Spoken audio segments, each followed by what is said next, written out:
Our beef is in the butchering facility, but we're not going to be able to get it this evening. Well, today is the big day. We're taking the steers in. They're wondering what the heck we're doing. Pretty sure the Longhorn knows what a trailer is, but I don't know that this guy remembers. It's going to be under 90, I think, today, so it's a good day to be taking them. So let's go ahead and get them loaded.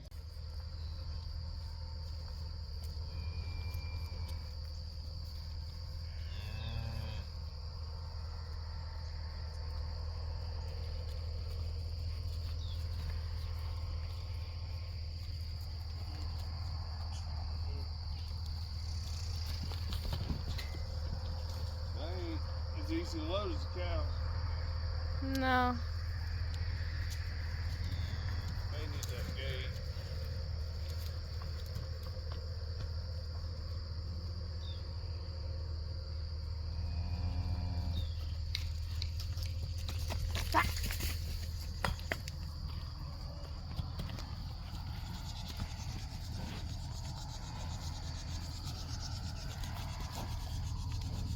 Hey, we're just going on the trailer. Calm down.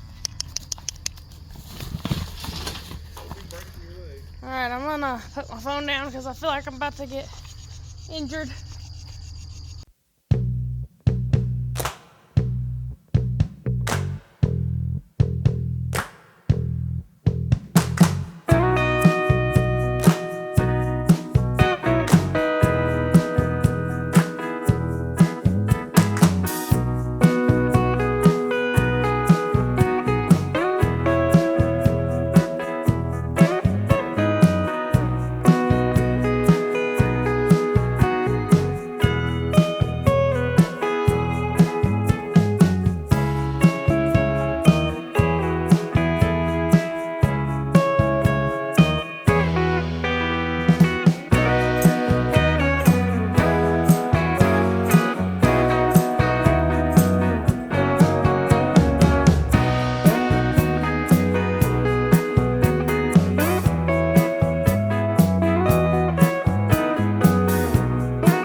Well, that wasn't too bad.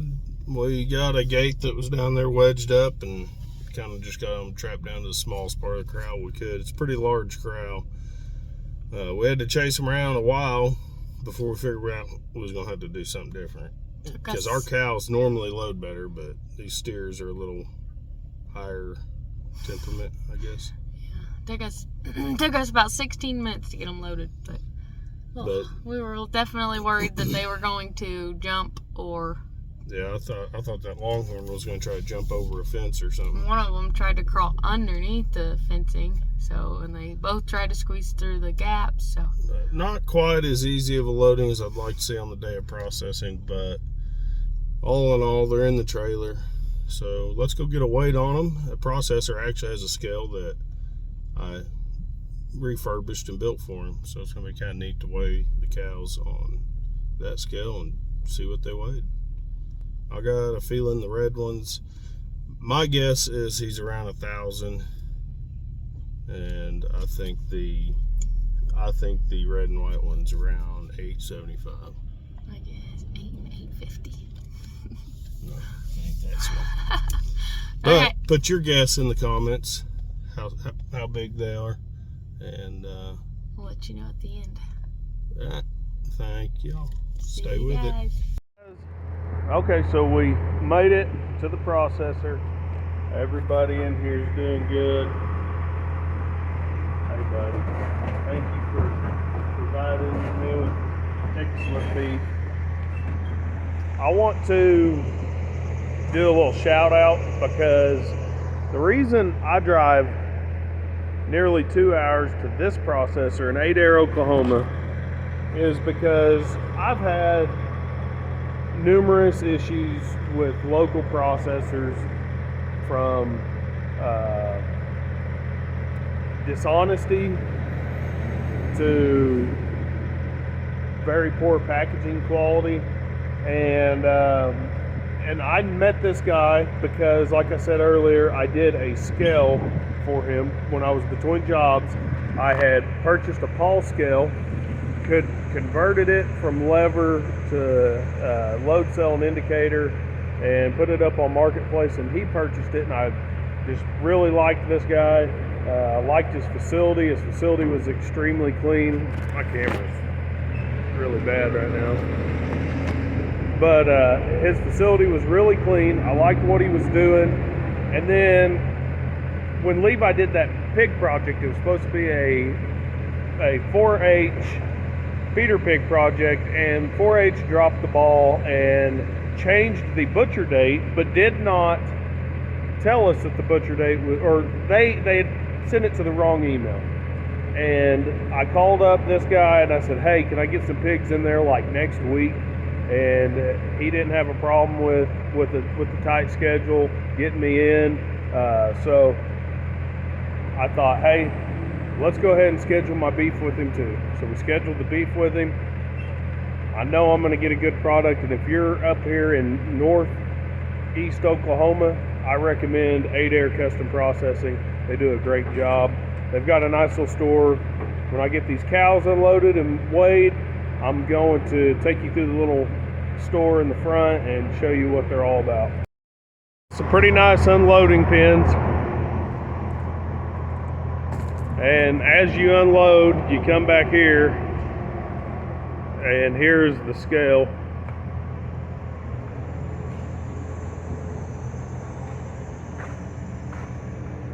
It's asleep right now. The clock's off. I could probably fix that for him. But there's the scale. It was a Paul scale, portable. And like I said, I came in and took the beam off, hung the load cell, hung this indicator. Originally it was battery powered, but I figured I'd be selling it to, a farmer, and he installed it more or less permanent. It's down in a foundation. So he went ahead and put a 12-volt power supply back on it. But it's a pretty accurate little scale. Hey, little guy. He's got one dropped off in here. I think mine's a little bigger. Well, I'm gonna go get him and get these guys unloaded. Commend you. I'm gonna come around the other side so I can get.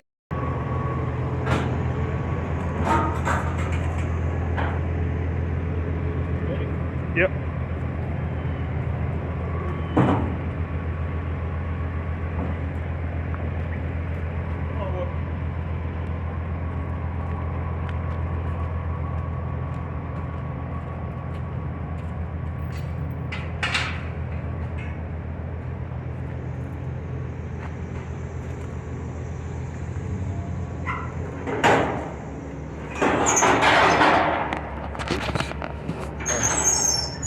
'Come on, buddy. Go on in. There you go. Right in the ballpark where I thought he was. I got a feeling the red ones, my guess is he's around 1,000, and I think the red and white one's around 875. 822 on the Longhorn. I don't know, you think he looks like he's finished pretty decent for a Longhorn?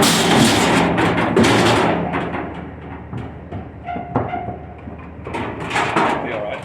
Yeah.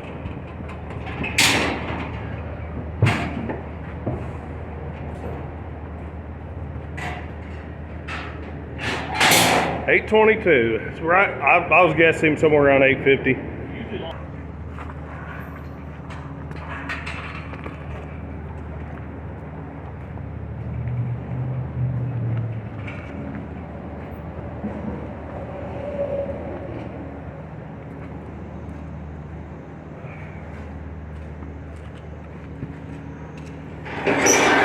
Come on, buddy. Not quite as big as I thought. A little closer in weight. 880. A little closer in weight than I thought they were. This guy's really tall. I guess 850. No, I think that's one. Alright, there they are.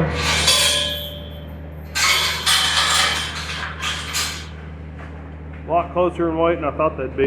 Well guys, they're in their holding pen. This is always sort of a bittersweet time on the homestead when we got to drop off these animals that we've spent so much time with, that we've cared for. They're going to bring us awesome nutrition, better than anything you can find in the store, and we're thankful for that. We're thankful that God has blessed us and that He's provided us with these magnificent animals and the nutrition we need to thrive. And we're also sad that we have to take a life. And I've been hunting my whole life. Every single time I shoot a deer, there is a sort of sadness that I have for taking that life, but then there's also the thankfulness. And I just want to express that this is sad, but it is also necessary, and none of the emotion of that is missed on us or myself.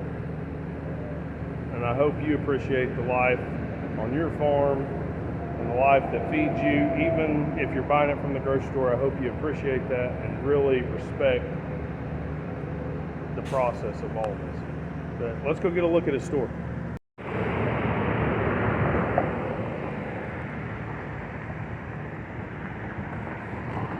So here's the storefront, right off the main drag on 69 in Adair. I've got a nice little deli set up, lots of cheese, some beef bologna. I got a nice little storefront here. You make that beef bologna.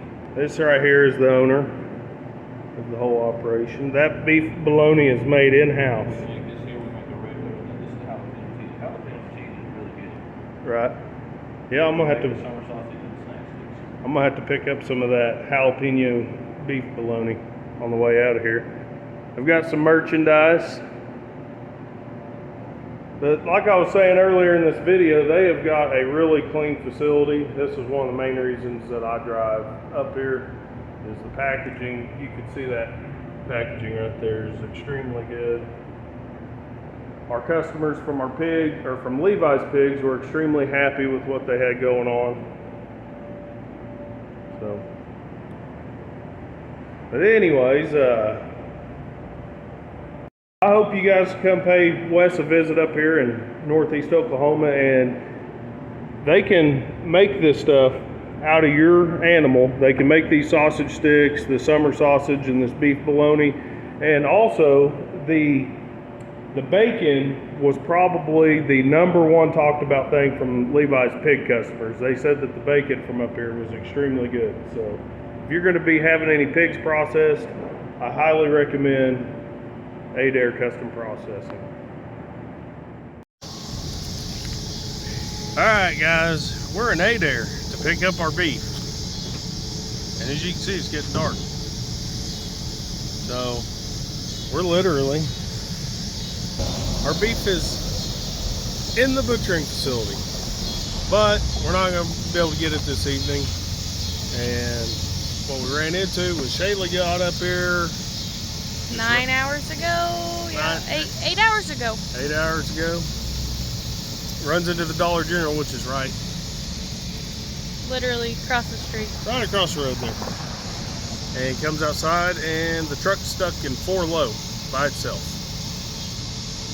And we actually had this problem a week ago, but we figured the kids probably bumped it, horsing around in the truck while Shayla was in Ace. Yeah. Getting in and out of the truck. From the house to town, because my Anyway, at some point, this thing put itself in 4 low by itself. And we just assumed the kids probably did it. Because we'd never heard of a truck just doing that. And I guess it was a problem, because it happened again. And this time, last time we just disconnected the battery reconnected the battery, all was good. Well, it's a little more complicated than that, but yeah. So today, none of those things worked, and I went by pull apart, got there 5 minutes before they closed, or before they let people stopped letting people in, and I picked up a TCCM, a transfer case control module. Pretty easy to get to. After a bunch of YouTube researching and Shayla trying to, drove a few miles to O'Reilly's in Forlow, 10 miles or so, to go get a 4-wheel drive switch that also didn't selector work. switch. I tried to look at every single fuse, tried the forward reverse trick. So we get that TCCM, get it up here, same thing, no working. So there's a synchronizer motor that changes gears for you, that receives the power from the TCCM, and to get it off you have to pull the drive shaft. Well, the drive shaft, we unbolt it, and you can't get the drive shaft out because there's a skid plate in the front, and it hits the skid plate and it hits the exhaust, and you can't go low enough to pull the drive shaft out. So we barely got it partially out, and we had to take out just 3 15mm bolts to get that motor off. And thankfully we have between the two of us wrenches. burning our forearms for what, 20 minutes to get the top one out, probably. Yeah, at least, because it was tight, and it was just like 1/8 of a turn at a time. Yeah, which is where you had to put the wrench. So probably 1/8 of a turn at a time, 20 minutes switching off. We get that one out. The other two weren't easy to get out, but they weren't as bad. Pull that motor off. I got a wrench, and actually all the videos that we seen about manually shifting gears, it was a splined drive, and this was a like a keyed shaft, or like a shaft that just had 2 flat sides, which happened to be 15mm. And I used that 15mm wrench, and all the videos said counterclockwise to put it in two-wheel drive. This was actually clockwise, not counterclockwise like the videos. And it wasn't splined, which was actually a good thing, because we didn't have a pair of channel locks or something that would grip that very good. So by luck, it wasn't splined, and I guess not by luck, but just for whatever reason, it was 12mm. Anyways, it was a little stiff going into gear, so I'm not sure if it's the transfer case or if it's that motor that's bad. Hopefully it's the motor. I may just buy the whole transfer case just in case at a junkyard, just so that I have it. And I may just try the motor, because that'd be easier. If that motor's the right one, because like I said, all the ones on video are splined. But we've got it back into gear. Now, the door fell off, or the hinge. The very last time we go to shut the door, the latch falls apart on the truck. We cannot make this up, y'all. Springs are hanging out of the latch. So we had to jimmy that around till we got the latch back to where it's supposed to be. Shove the door back. Nope, you missed something. Before that, the battery terminal connector broke on me.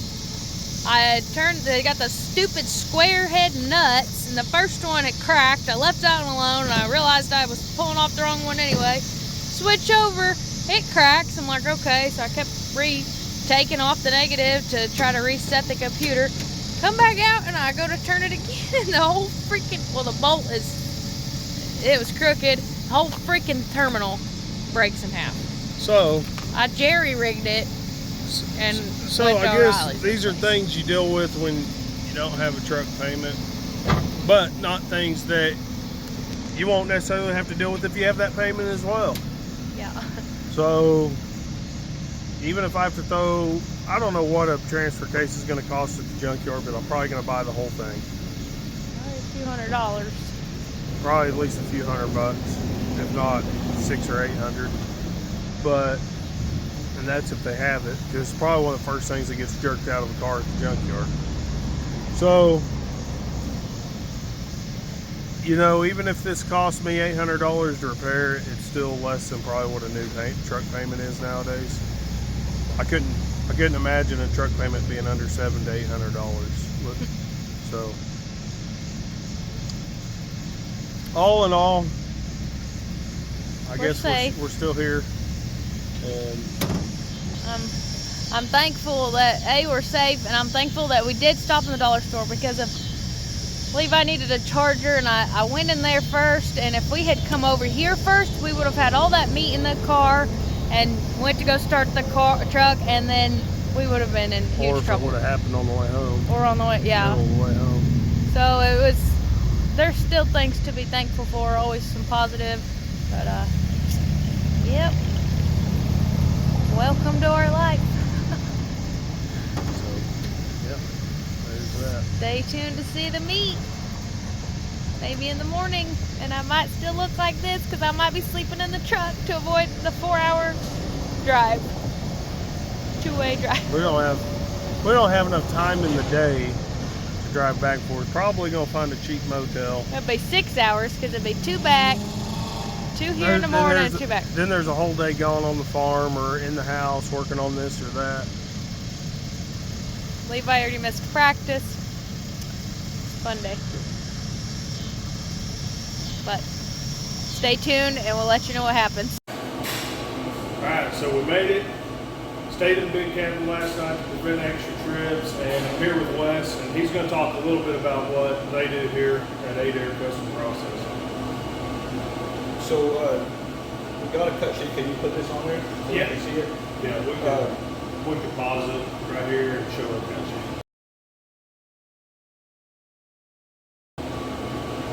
We are a custom processor, so we can customize your cut however you want it. On our cut sheet, we have bone in or bone out options. We can do tenderized steak or not tenderized. We can customize this whole thing. We can do chuck steaks, roast, skirt steak, flank steak. If they're familiar with skirt steak and flank steak, they're good for tacos. We can do 1 or 2 pound hamburger, and we can do 5-pound chubs or 1.5-pound chub if they want. And we can do patties. We can do 1/3, 1/4, half-pound patties. We can save all the organs if they want. And then we can do anything that's not even on here, like summer sausage, snack sticks, bologna. Last time I was here, I got some of the beef, jalapeno cheddar beef bologna, and it was very good.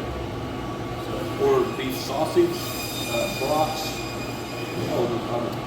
We can do. So if you have a question and you think that it's a possibility, go ahead and ask him and see if he can do it. See if he can meet that. So he's got another.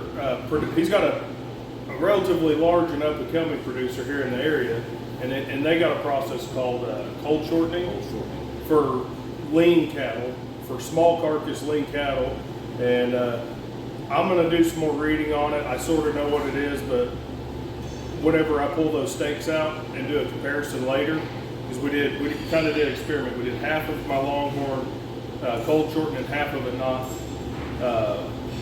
I'm gonna get 2 of those steaks and try to compare them, and I'll break down based off of Oshi's website in more detail what cold shortening is.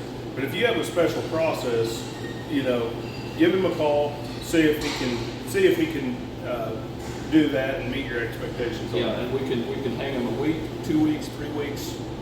Probably shouldn't go over 3 weeks, but we can go up to 3 weeks if we want. And some of the grass-fed animals, like they probably only want to go a week. And if you have a grain finish that's a little more fat on it, 3 weeks is no problem. Right. So that's kind of what they do here in a nutshell. They've got some. They got like a deli counter here. They've got some eggs, local eggs. He's got some of his summer sausage, beef sticks, cheeses. They've got a little bit of merchandise over here, and some other barbecue sauces and seasonings. So they got more stuff over here. They got steaks by the cut over here. And you guys do Milk, local milk. What do they call that? Party packs is what a lot of people are calling it, where you get like quarters or specific packages. We've got down to 1/8 of an animal. They've got down to 1/8 of an animal available. So if you're extremely budget minded, but you don't want to be running to Walmart every time you go get your food, they've got down to 1/8 of of a. You do that pork too, or what's the small quarter. scoop? Quarter. Half. Or half. Yeah. They got down to half in pork and an eighth in beef. So, anyways, I hope you guys check them out, especially if you're in the area. So we drive 2 hours because we have not had the greatest experience with processors in our local area, and we're happy to drive 2 hours.